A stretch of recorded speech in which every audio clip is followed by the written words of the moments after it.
What's up, y'all? Welcome back to the Let's Get It Gaming new daily news with your boy Joe. We have 4 stories on the list for you today as of April 23rd, 2024. Story number 1 comes from Kotaku. Eddie Makarch. Nintendo Switch 2 rumors, rumored release date, rumors, specs, and more. The Switch 2 rumored release date. Recently, a September 2024 release date for the Switch 2 emerged in an official press release from the newest interaction of GameShark, but it's probably not legitimate. Subsequently, an analyst,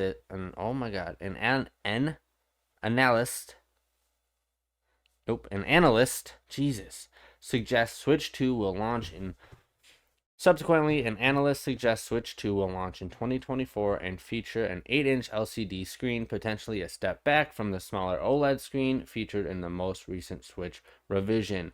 More recently, multiple reports said that Nintendo had internally delayed the launch of the Switch 2 to 2025. Following the publication of these reports, Nintendo's stock price tanked, and industry watchers commented on how if true, it would paint a fairly devastating picture for the gaming market in general in 2024.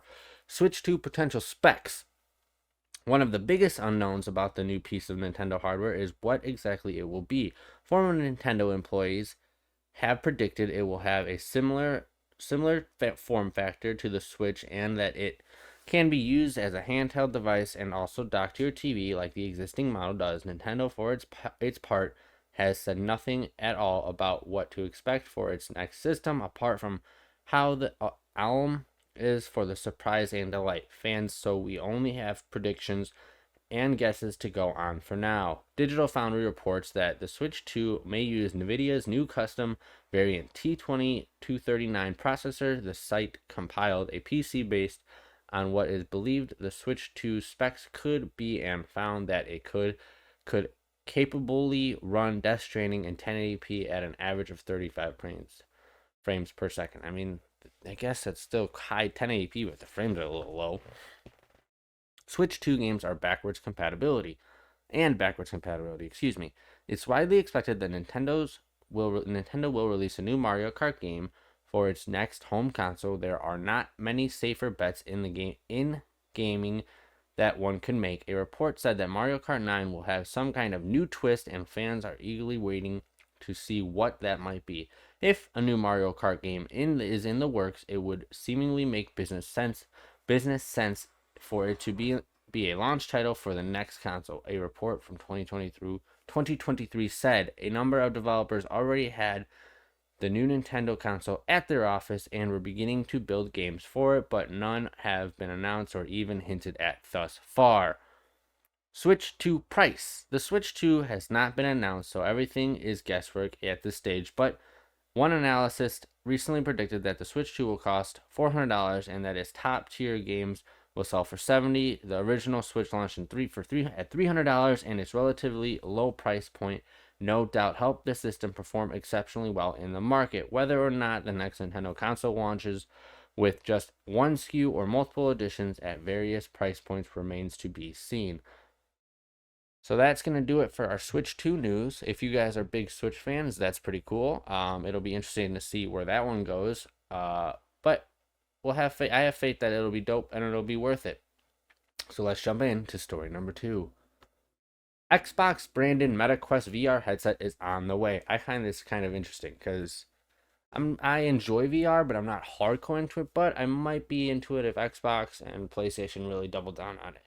So let's hear what they have to say. This is also coming from GameSpot by Evan Campbell.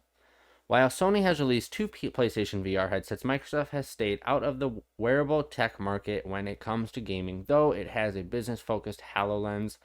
But now the Xbox brand will appear on an upcoming MetaQuest VR headset. Spotted by The Verge, Meta revealed that the collaboration with Xbox is part of the VR company's next step toward our vision for a more open computing platform for the metaverse. The partnership seems pretty straightforward, with Meta saying it's developing a limited edition MetaQuest inspired by Xbox. This isn't the first time the two companies have worked together. Last year, Xbox Cloud Gaming arrived on MetaQuest 3, letting you play games like Halo Infinite on the VR headset. On Instagram, Meta Platforms founder CEO Mark Zuckerberg teased an Xbox edition of MetaQuest, and that came with an Xbox controller and Xbox Game Pass. That would be dope. Meanwhile, other companies will apparently go further with their collaborations with Meta. For instance, Asus is apparently building an all-new performance gaming headset with the Meta Horizon OS. So that's pretty awesome. Big fan of I'm not a big fan. I enjoy what the Meta Quest does, and I would be interested to see them partner with Xbox to see what kind of cool games they could make. So that comes out. That'll be cool, and I'm glad they're gonna make something cool. Hopefully, potentially make something cool. All right, story number 3. The Last of Us Season 2, Isabel Mercedes says she had chemistry with Bella Ramsey on day 1. Heck yeah, brother. Let's get some of our Last of Us Season 2 news. This comes from GameSpot's Eddie Markirch. I keep butchering these gentlemen's names. I apologize. One day I will get them right. That day is just not today. After starring in the live-action Dora the Explorer movie and Madam Web, actress Isabel Mercedes, I apologize if I'm saying her last name wrong, set a star as Dina in the upcoming second season of HBO's Last of Us. Speaking to Collider about the show, Mercedes said discussed her familiarity with the games, her chemistry with Ellie actress Bella Ramsey, and how she came to be attached to the show in the first place. Mercedes said she hadn't played The Last of Us Part 2, which is the basics for the sophomore season, until after she was cast. She said it was such an experience. She said the game is so well made, and even though the story is sad and violent, it's an amazing experience. I consider anything that makes my heart rate go up to be a fun experience, so I enjoyed it. Great work from Neil Druckmann. Heck yeah, brother. Mercedes also discussed leading the role, saying that she didn't know what the role was up for and what role she was up for until she met them with Mason and Druckmann, and when she got the part, wasn't exactly smooth sailing either, as the Hollywood strikes were taking place. But it was just a mind-blowing instant connection with Craig and Neil. By the way, Craig and I have a lot of issues in common. Our brains work faster than our mouths, and I just love about him. He's definitely one of my go-tos for life guru in general now, she said. So that's pretty cool. I can't wait for season 2. If you guys are looking forward to season 2, you should. If you're not, you should be, because goddamn was season 1 great, and if you haven't played the game, you should 100% play it. All right, let's jump into story number 4, our final story. GTA 5 Trevor, actor, says he shot scenes from DLC before it was scrapped. We previously learned that Grand Theft Auto 5 Rockstar's never-ending success story that has outsold an entire franchise on its town once had several pieces of single-player DLC in the works. According to the previous reports, the studio scrapped planned story mode add-ons in favor of focusing on the money-printing Grand Theft Auto Online, but from the sound of it, an expansion based on Trevor, the more eccentric character of GTA 5's playable trio, was further along than we might have realized.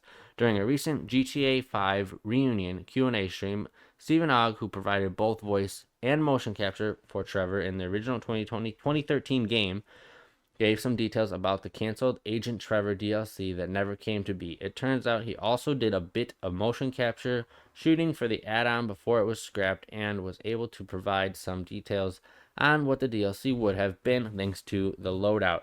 As the name suggests, it would have followed Trevor as he pivoted from a street criminal to a secret agent. What the hell? That would have been so wild. Trevor was going to be undercover. He works for the feds, Ogg said, and we did shoot some of the stuff with James Bond Trevor. He's still kind of effed up, but he's doing his best to pretend. We shot some stuff and then it just disappeared and never did it.